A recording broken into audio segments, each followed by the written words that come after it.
आकृति आकृति नाम की जो कन्या थी ना, उनके रुचि प्रजापति के नाम साथ में उनका विवाह हुआ था। और ये रुचि प्रजापति के यहाँ पे यज्ञ भगवान का प्रादुर्भाव हुआ। शंभु मनु महाराज की 3 पुत्रियां थी, देवभूति, आकृति, त्रिशु। तीनों कन्याओं के वर्णन हुआ। 2 पुत्र थे, प्रियव्रत, कांता। और जो प्रियव्रत है ना, इनकी बड़ी सुंदर पत्नी है सुनीति। सुनीति का अर्थ क्या है? जो सत्य मार्ग पे चले उसे सुनीति कहते हैं। जो सत्य का पालन करे उसे सुनीति कहते हैं। जो परिवार में रह के परिवार को अच्छे से व्यतीत करे उसे सुनीति कहते हैं। बड़ों का सम्मान करे उसे सुनीति कहते हैं। परिवार का अच्छे से सबका कार्य करे उसे सुनीति कहते हैं। और सुरुचि कौन है? उत्तानपाद महाराज की 2 पत्नियां हैं। बड़ी पत्नी का नाम सुनीति है और छोटी का नाम सुरुचि है। और जो सुरुचि नाम की पत्नी है, जो सबसे ईर्ष्या करे, जो अपने मन का मन काम करे, जो घर में अपने चलाए, वो सुरुचि। देखिए सुनीति और सुरुचि में कितना अंतर है। देखिए जो सुनीति है ना, इनकी हाँ कोई पुत्र अभी नहीं था। राजा के साथ समय व्यतीत कर रही थी। राजा ने एक बार सोचा कि मैं शिकार खेलने के लिए चलता हूँ। शिकार खेलने के लिए जंगल में गए।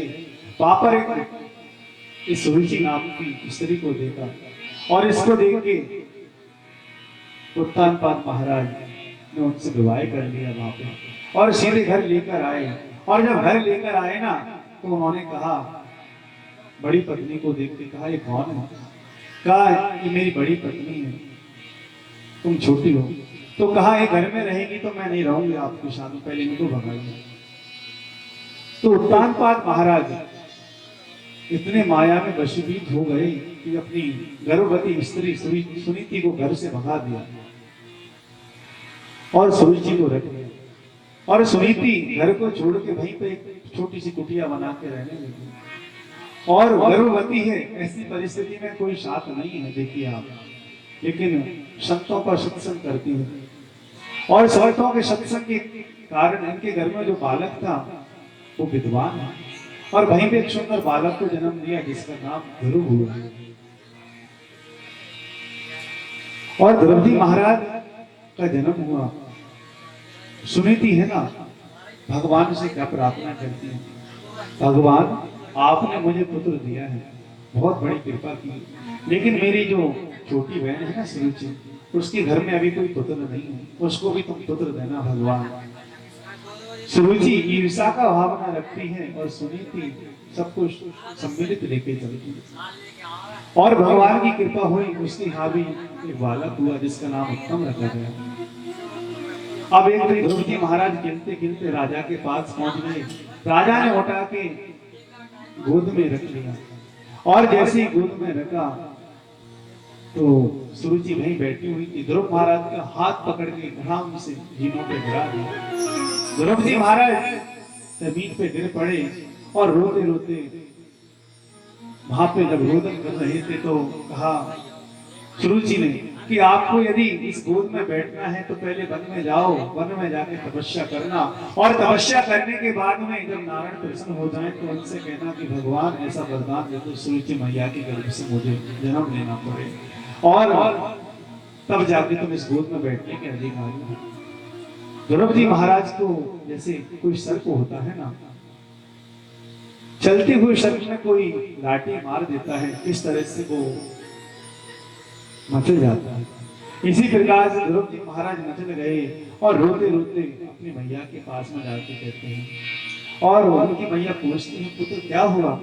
तो अपनी मैया से कहते हैं, रोए रोए कहे दुर्लभ महाराज, मैया मोए मौसी ने मारो, मोए मौसी ने मारो, मैया मोए मौसी ने मारो, रोए रोए कहे दुर्लभ महाराज, मैया मोए मौसी ने मारो। द्रौपदी महाराज रुदन कर रहे थे और अपनी मैया से कह रहे थे, मैया मैं अब वन में जाऊंगा और वन में जाके उस परम पिता परमात्मा की गोद में बैठूंगा। तो उनकी मैया ने कहा, पुत्र बिल्कुल तुम जाओ, वन में जाओ और वन में जाके उस परम पिता परमात्मा को प्रसन्न करके आओ। देखिए, एक सुनीति मैया ने अपने पुत्र छोटे से 5 वर्ष के बालक को वन में जाने के लिए अकेला छोड़ दिया। और एक हम लोग हैं, हमारा पुत्र कहीं भी जाता है, संतान कहीं भी जाती है, उसे नहीं जाने देते। और ध्रुव जी महाराज वन में जा रहे हैं, रात में सोते हुए उनकी मैया को छोड़ गए और सीधे जो ध्रुव जी महाराज है ना, इनके पिता का ये राज्य था, वो कानपुर में था और कानपुर को छोड़ के सीधे वृंदावन की तरफ आए। और ध्रुव जी महाराज ने जब तपस्या की तो निधि वन में बैठ के तपस्या की है भगवान। वहां पे तपस्या करने जैसे जाने लगे ना, तो नारद जी के दर्शन हुए। नारद जी ने पूछा, पुत्र कहाँ जा रहे हो? तो कहा, भगवान को प्राप्त करने के लिए जा रहे हैं। अब नारद जी क्यों आए? क्योंकि ध्रुव जी के कोई गुरु नहीं है, और जब तक गुरु नहीं बनेंगे तो भगवान मिलने वाले नहीं है। नारद जी ने कहा, तुम वन में क्यों जा रहे हो? तो कहा, वन में परम पिता परमात्मा की गोद में बैठने के लिए जा रहे हैं। और जैसे ही कहा परम पिता की गोद में जा रहे हैं, तो कहा, वन में परम पिता थोड़ी रहते हैं, वन में तो शेर रहता है। तो कहा, उस शेर में भी मेरा ईश्वर वास करता है।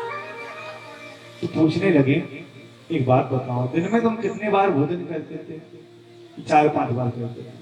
तो कहा, वन में तुम्हारी माता जी थोड़ी है, तुम्हें भोजन देंगे। तो कितना सुंदर कहती है, ओ जब दांत नहीं तब दूध दियो, अब दांत दिए कुछ और भी देगा। जब मेरे दांत नहीं थे तो मेरी मैया का मुझे दूध दिया, और आज दांत दिए हैं तो मुझे कुछ और भी देगा। आप कितना सुंदर कहते हैं। ध्रुव जी महाराज यही कहते हैं, इधर उधर क्या ढूंढे बंदे, तेरा मन मंदिर है, इस मंदिर में बैठा प्यारे, वो तेरा ईश्वर है।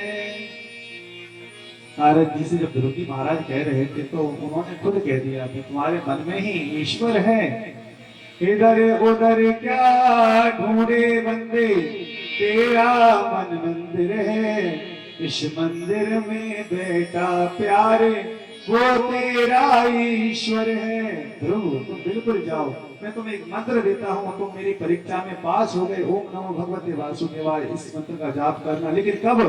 वो सच्ची लगन लगा के, हिय में प्रभु को बिठा के। तो ध्रुव जब तुम ऐसा करोगे तो क्या होगा? प्रभु मिल जाएंगे, हरि आ जाएंगे। ध्रुव जी महाराज ने गुरु का, नारद जी का मंत्र लेके सीधे निधि वन में आ गए, और निधि वन में आके भगवान को इस मंत्र का जाप करने लगे हैं। प्रथम दिन चल रहा था और ओम नमो भगवते वासुदेवाय इस मंत्र का जाप कर रहे हैं। और जब जाप कर रहे थे, पहला दिन हुआ, सुबह से शाम तक कुछ नहीं खाया, सिर्फ जल को पी के भजन कर रहे हैं। देखिए, और भजन करते करते 8 दिन हो गए, भगवान नहीं आए। तो ध्रुव जी महाराज ने जल को भी त्याग दिया, सिर्फ भूखे प्यासे भजन कर रहे हैं, लेकिन मन में हरि के मिलने की लालसा है। और जब 8 दिन से 15 दिन हो गए तो भी भगवान नहीं मिले, तो ध्रुव जी महाराज सिर्फ वायु को पी के भगवान का भजन कर रहे हैं। और करते करते जब पूर्ण 1 महीना हो गया, 2 महीना हो गया, 6वें महीना चल रहा था, ध्रुव जी महाराज ने कहा, प्रभु नहीं आने वाले। तो ध्रुव जी महाराज ने श्वास को रोक दिया, और श्वास को रोक के भगवान का भजन कर रहे हैं। और जैसी श्वास को रोका तो क्या होता है, सब देवता लोग भ्रमण कर रहे थे, सबकी वायु क्षीण हो गई, श्वास लेने में तकलीफ होने लगी। दौड़े दौड़े सब ब्रह्मा जी के पास गए, और ब्रह्मा जी को शरीर विष्णु भगवान के पास गए और कहने लगे, हरि आपका वो नन्नाता भक्त भजन कर रहा है, और ना जाने क्यों हमें श्वास लेने में दिक्कत हो रही है, उसने सब त्याग दिया है, अब उसको अपने शरीर को भी त्याग देगा। आप विलंब मत करिए प्रभु, आप जल्दी जाइए। भगवान से रहा नहीं गया, भगवान सीधे निधि वन में चले आए और द्रौपदी महाराज को उठा के गोद में भर लिया। अब देखिए 5 वर्ष के बालक ने भगवान को प्रकट कर दिया, प्रेम के वशीभूत होकर। अब देखिए, और जैसी भगवान ने ध्रुव को अपने गोद में बिठाया, अपना जो शंख था ना उस शंख को द्रौपदी महाराज के गाल से लगाया, सब ज्ञान प्रतीत कराया। और उसके बाद में तो द्रौपदी महाराज लौट के आए, और द्रौपदी महाराज जब लौट के आए ना, सबसे पहले उसने किसको प्रणाम किया? उन्होंने सबसे पहले अपनी माँ को प्रणाम नहीं किया, सबसे पहले सूर्य जी को प्रणाम किया और कहने लगे, माँ यदि तुम मुझे ऐसे शब्द नहीं बोलती तो मैं परम पिता परमात्मा की गोद में क्यों बैठता? आज आपने बोला मैं परम पिता परमात्मा की गोद में जाके बैठा। उत्तानपाद महाराज को बहुत ग्लानि हुई, देखो तो सही, मैं मोह माया में इतना डूब गया और मेरे 5 वर्ष के बालक ने श्री हरि को प्रकट कर लिया। देखो आप, वो वन को उनको गद्दी पे बिठा के सीधे वन में चले गए, भगवान का भजन करने लगे। द्रौपदी महाराज राज्य को संभाल रहे थे, बड़ा सुंदर राज्य को चलाने लगे। द्रौपदी महाराज का विवाह हुआ और जब राज्य को चला रहे थे तो एक दिन मन में भाव आया, अब मुझे क्या करना चाहिए? मैं राज को चलाते चलाते अब मुझे भगवान का भजन करना चाहिए। और जब भगवान का भजन करने लगे, बड़े धूमधाम से भजन कर रहे थे, और भजन करते करते इनका जो भैया है ना उत्तम, बड़ा उद्दंडी है, कुबेर महाराज की बगीचा है ना, बगीचा को उजाड़ने लगा। और बगीचे को उजाड़ रहा था ना तो यक्षों में इनकी लड़ाई हो गई। यक्षों ने वो उत्तम महाराज को मार दिया। द्रौपदी महाराज के जो भैया थे उनको जब मारा तो बदला लेने के लिए वो कुबेर महाराज के पुत्रों को मारने लगे। इनके बाबा स्वयंभू मनु है ना, उन्होंने समझाया, और उन्होंने क्या समझाया कि पुत्र तुम ये मत करो, तुम एक संत हो और संत को एक कार्य शोभा नहीं देता, ऐसा था। तो एक बात बताई, एक बिच्छू बहता हुआ जा रहा था, एक संत बैठे हुए थे, उस बिच्छू बहते हुए बिच्छू को हाथ में ले लेते हैं, वो बिच्छू डंक मार देता है, फिर छोड़ देते हैं, गिर जाता है, फिर बहते हुए को उठा लेते हैं, फिर डंक मार देता है, फिर गिर जाता है। इस तरह से वो बिच्छू बार बार एक संत के हाथ में डंक मार रहा था, वो संत बार बार उठाता है। और वहां से एक सज्जन जा रहे थे, उन्होंने पूछा, उन्होंने कहा, महाराज एक छोटा सा बिच्छू आप में डंक मार रहा है और आप बार बार इसको उठा रहे हैं, तो कितना सुंदर जवाब दिया। एक छोटा सा बिच्छू अपने स्वभाव को नहीं छोड़ सकता, तो मैं अपने स्वभाव को कैसे छोड़ दूं? इसका काम है डंक मारना, एक डंक मारना, एक संत का काम बहते हुए को बचाना। ऐसा दृष्टांत उन्होंने सुनाया, द्रौपदी महाराज के समझ में आ गई और द्रौपदी महाराज सब कुछ छोड़ के उसी दिन से भजन करने लगे। और जब भजन प्रभु का करने लगे, करते करते एक दिन मृत्यु देवी आई उन्हें लेने के लिए, और मृत्यु देवी आई तो कहा, द्रौपदी महाराज चलिए हम तुम्हें लेने के लिए आए हैं। अब द्रौपदी महाराज ने कहा, हमने भगवान का भजन किया, मृत्यु के साथ थोड़ी जाएंगे, हम तो स्वर्ग में जाएंगे। तो कहा, मृत्यु देवी आप अपना पैर नीचे करिए। द्रौपदी महाराज सर पे पैर रख के विमान में बैठ गए, भगवान के धाम को जा रहे हैं। और किस तरह से जा रहे हैं, हम लोग चलेंगे, हमारे मध्य में गुरुदेव विराजमान है, हम थोड़ा गुरुदेव की वाणी से आशीष भजन सुनेंगे। तो आइए चलते हैं। कैसे वो जा रहे थे, और लेकिन वृंदावन का सहारा लिया है, तो हम भी वृंदावन में ही चलते हैं। चलिए, फिर वृंदावन धाम अपार चलेंगे और वृंदावन चलेंगे, सब लोग तालियों की सेवा करते हुए चलेंगे।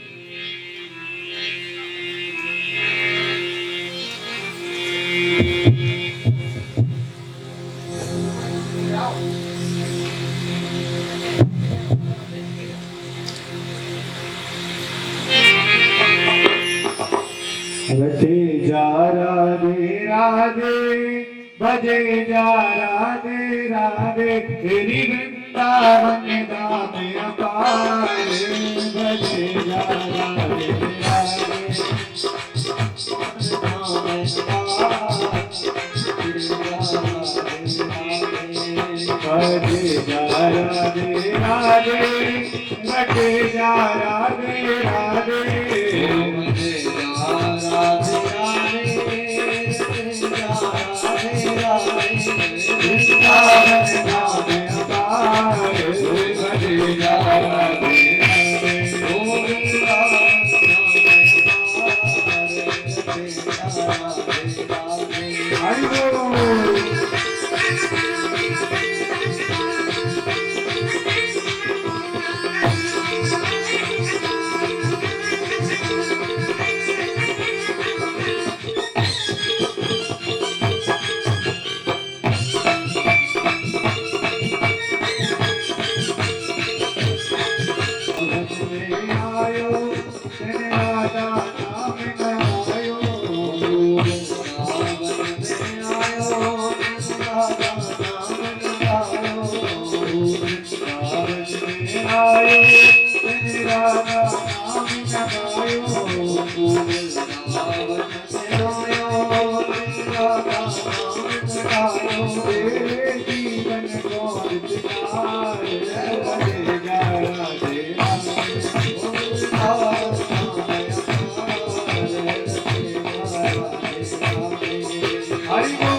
हो तो कैसे आज विचारो रो तो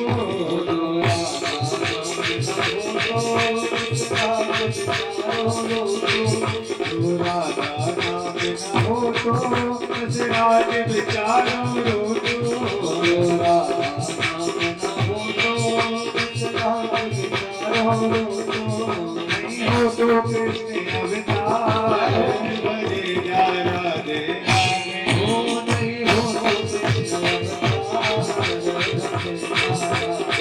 हरि बोल।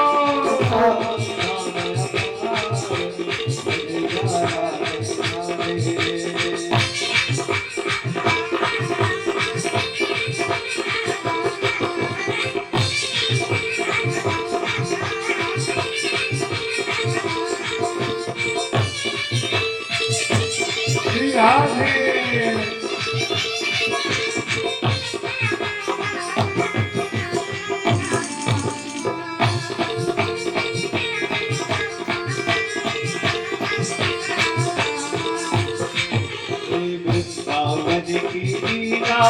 मत जानो गुड़ को चीना वृंदावन की लीला मत जानो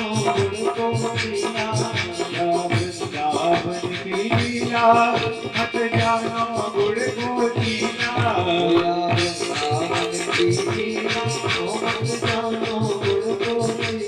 राम ऋषि मुनि गए हार बजे जा राधे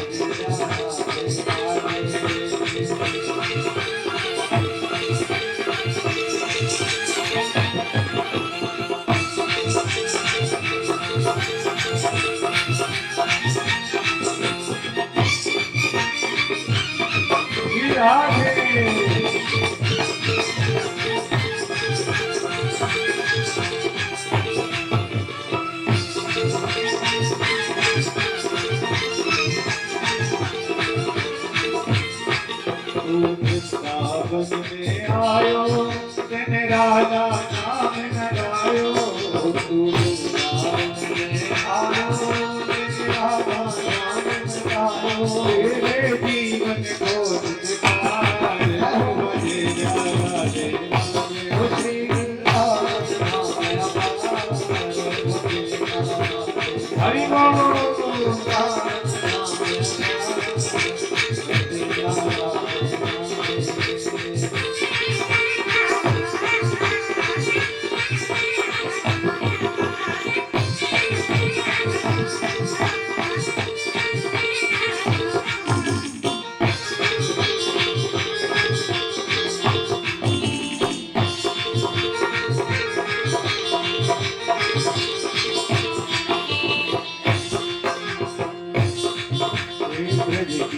जब कहानी नाय समझे ज्ञानी ज्ञानी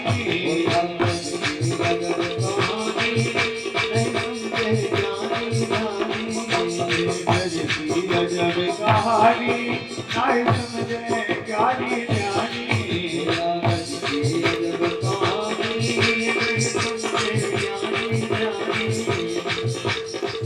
राधे ही कृष्ण को सारे बजे जाना मेरा ओ श्री वृंदावन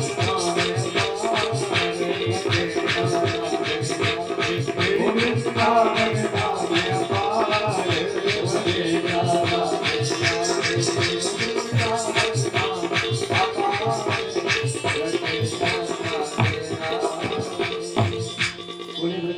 हरि लाल की जय हो।